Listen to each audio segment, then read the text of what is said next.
संघर्ष ही अस्तित्व, जो लड़ेगा वही टिकेगा। ओरिजिन ऑफ स्पीसीज, डार्विन की सबसे बड़ी सीख।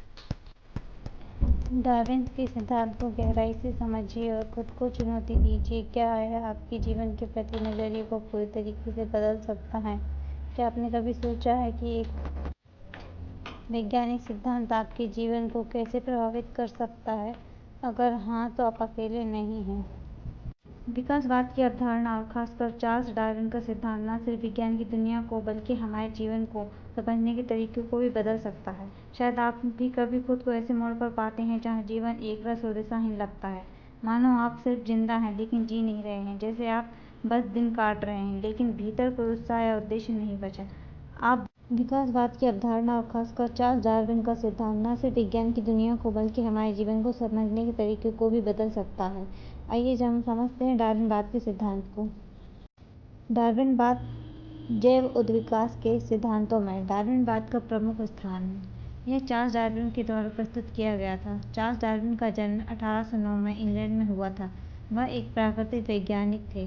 1832 में डार्विन ने HMS बीगल नामक जहाज पर प्राकृतिक वैज्ञानिक के रूप में यात्रा शुरू की थी। उनकी यह यात्रा प्रशांत महासागर, दक्षिण अमेरिका के तट और गालापागोस के द्वीप के आसपास थी। इस यात्रा के दौरान उन्होंने इन इलाकों में पाई जाने वाली अनेक जीवों का संग्रह किया। उनके संग्रह में अनेक प्रकार के जीव और पौधे शामिल थे। इस संग्रह का अध्ययन कर उन्होंने अपनी पुस्तक origin of species through natural selection लिखी। इसका प्रकाशन 1859 में हुआ था। इस पुस्तक में उन्होंने जैविक उद्विकास से संबंधित अपने विचार प्रस्तुत किए थे। उनके विचार से प्रकृति जीवों का चयन करती है तथा अनुकूल परिस्थितियों में जीव जीवित रहते हैं तथा प्रतिकूल परिस्थितियों में समाप्त हो जाते हैं। उनके इस सिद्धांत को प्राकृतिक चयन का सिद्धांत भी कहा जाता है। यह सिद्धांत सर्वोत्तम की उत्तरजीविता। डार्विन ने अपने सिद्धांत को निम्नलिखित तथ्यों में व्यक्त किया है। जीवों में संतानोत्पत्ति की क्षमता होती है। दूसरा, अस्तित्व के लिए जीवों में संघर्ष होता है। तीसरा, सर्वोत्तम की उत्तरजीविता। चौथा, भिन्नता एवं आनुवंशिकता। और पांचवा है वातावरण के प्रति अनुकूलता एवं नई जातियों की उत्पत्ति। डार्विनवाद की विस्तृत व्याख्या इस प्रकार की जा सकती है, जैसे जीवों में संतानोत्पत्ति की प्रचुर क्षमता। उन्होंने अपने अध्ययन में पाया कि सभी जीवों में संतानोत्पत्ति की प्रचुर क्षमता होती है, परंतु इस प्रचुर क्षमता के बावजूद पृथ्वी पर जीवों की संख्या लगभग स्थिर होती है। ऐसा इसलिए होता है कि सभी बच्चे जीवित नहीं रह पाते हैं और वयस्क नहीं बन पाते। प्रकृति उनके विकास में रुकावटें डालती है। भोज्य पदार्थों की कमी है, निवास स्थान की कमी है, बीमारियां हैं, पर्यावरण की प्रतिकूल परिस्थितियां हैं। ये सभी कारक जीवों के विकास में बाधक बनते हैं। इसलिए प्रचुर मात्रा में संतानोत्पत्ति होने के बावजूद भी जीवों की संख्या स्थिर बनी रहती है। डार्विन ने दूसरा सिद्धांत दिया, जीवों में अस्तित्व के लिए संघर्ष। डार्विन ने अपने अध्ययन में पाया कि जीवों को अपने अस्तित्व के लिए विभिन्न संघर्षों से गुजरना पड़ता है। यह संघर्ष 3 स्तरों पर होता है, जिसमें है अंतरजातीय संघर्ष। अंतरजातीय संघर्ष वह संघर्ष है जैसे आपस में एक ही जाति के जीवों के बीच में होता है। जैसे कि उदाहरण के तौर पर मछलियाँ जो होती हैं, छोटी मछलियों को बड़ी मछलियों के सामने संघर्ष करना पड़ता है अपने जीवन के लिए, क्योंकि जो बड़ी मछलियाँ होती हैं वो छोटी मछलियों का भक्षण करती हैं। इस प्रकार एक ही जाति के जीव होने के बावजूद भी छोटी मछलियों को बड़ी मछलियों के सामने संघर्ष करना पड़ता है। दूसरा होता है अंतरजातीय संघर्ष। यह संघर्ष 2 विभिन्न जातियों के बीच में होता है। दोनों ही संघर्ष आमतौर पर भोज्य पदार्थ, निवास स्थान और प्राकृतिक संसाधन और उसके जीवन साथी के लिए होता है।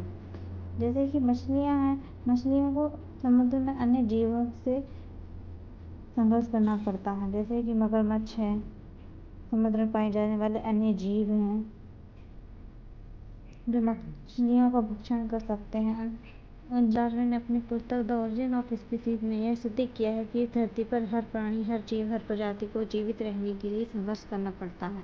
इस धरती पर संसाधन सीमित हैं, भोजन, जल, आश्रय, अवसर, लेकिन इन्हें पाने की चाह सबको है। इसी चाह से शुरू होता है अस्तित्व के लिए संघर्ष। शेर अगर तेज न हो तो वह भूखा रह जाएगा। हिरण अगर सतर्क न रहे तो उसका अस्तित्व खत्म हो जाएगा। पेड़ पौधे अगर सूरज की ओर न बढ़ें तो वे मुरझा जाएंगे। यही नियम इंसानों पर भी लागू होता है। अगर हम अपने जीवन में संघर्ष करना बंद कर दें, सीखना छोड़ दें, आगे बढ़ना रोक दें तो दुनिया हमें पीछे छोड़ देगी। डार्विन ने कहा था, "it is the not the strongest of the species that survives, nor the most intelligent, but the ones most responsive to change." यानी ना सबसे ताकतवर जीव बचता है, ना सबसे बुद्धिमान, बल्कि वही टिकता है जो परिस्थिति के अनुसार खुद को बदल लेता है। दोस्तों, यही जीवन का सबसे बड़ा सबक है। मुश्किलें आएंगी, लेकिन उनसे लड़ना ही असली विकास है। संघर्ष ही हमें मजबूत बनाता है और यही संघर्ष हमारे अस्तित्व को बचाता है। तो याद रखो, संघर्ष से मत भागो, संघर्ष को अपनाओ, क्योंकि अस्तित्व का नियम है, जो लड़ेगा वही टिकेगा और जो टिकेगा वही आगे बढ़ेगा। आपका जीवन भी विकास और परिवर्तन की प्रक्रिया है। स्थिरता नहीं, बल्कि निरंतर सीखना और आगे बढ़ना ही आपकी पहचान है। तो अगली बार जब आप किसी कठिन निर्णय या जीवन की उलझनों का सामना करें, तो याद रखिए, सबसे मजबूत नहीं बल्कि सबसे अनुकूल होने वाला ही आगे बढ़ता है। डार्विन का सिद्धांत सिर्फ जीव विज्ञान नहीं है, यह एक ऐसी सोच है जो आपके पूरे जीवन को दिशा दे सकती है। अगर आपने भी कभी किसी विचार या सिद्धांत को अपने जीवन में गहराई से महसूस किया है, जिसने आपकी सोचने का तरीका बदल दिया हो, तो नीचे कमेंट में ज़रूर बताएं। और अगर आप ऐसे ही प्रेरणादायी बातों की तलाश में हैं, तो चैनल को सब्सक्राइब करें और नोटिफिकेशन बेल दबाना ना भूलें। देखने के लिए धन्यवाद। अगली वीडियो में फिर मुलाकात होगी।